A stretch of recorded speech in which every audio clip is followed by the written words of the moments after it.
Let's go over to Mattea Roach. It all comes down to this. What did you write down?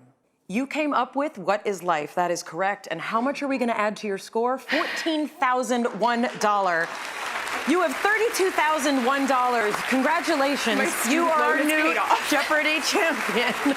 What was it like to win on Jeopardy last night? You won big too, Mattea. 32,000. What was that like?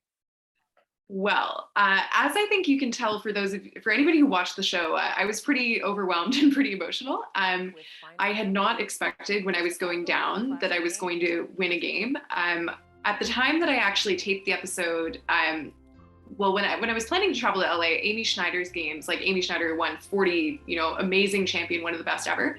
Her games were still airing while I was preparing to go on the show. So I was not sure whether she had lost yet in terms of the production schedule and that sort of time. And so it was only actually the day before I taped my show that aired yesterday that the game where she lost to Rowan Talsma aired. So up until very, very soon before I actually taped, I had assumed I was just going to have the floor wiped with me.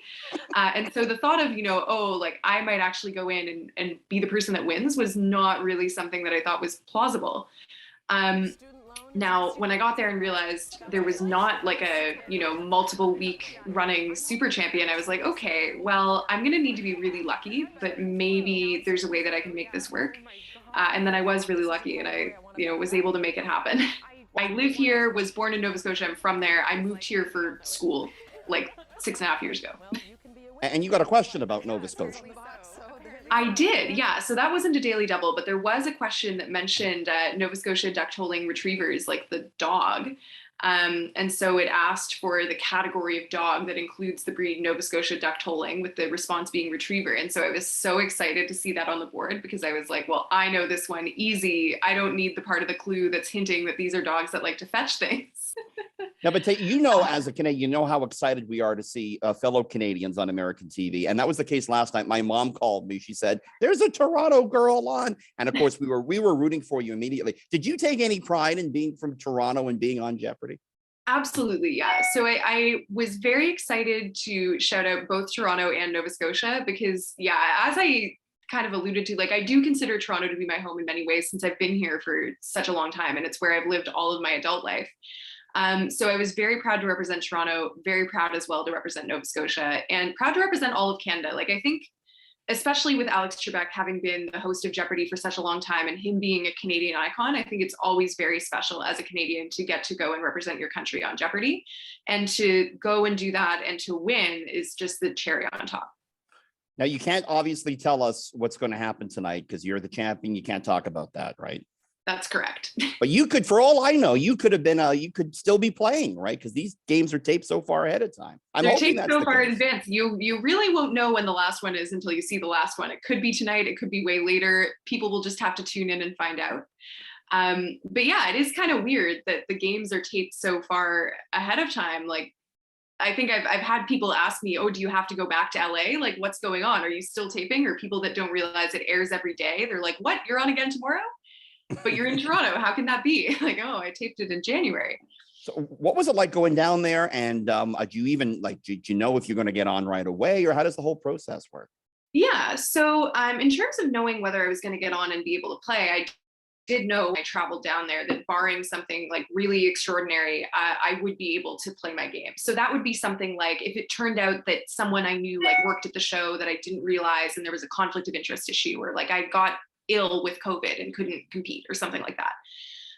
But in terms of the selection process, typically, by the time you're going to LA, you're going to play.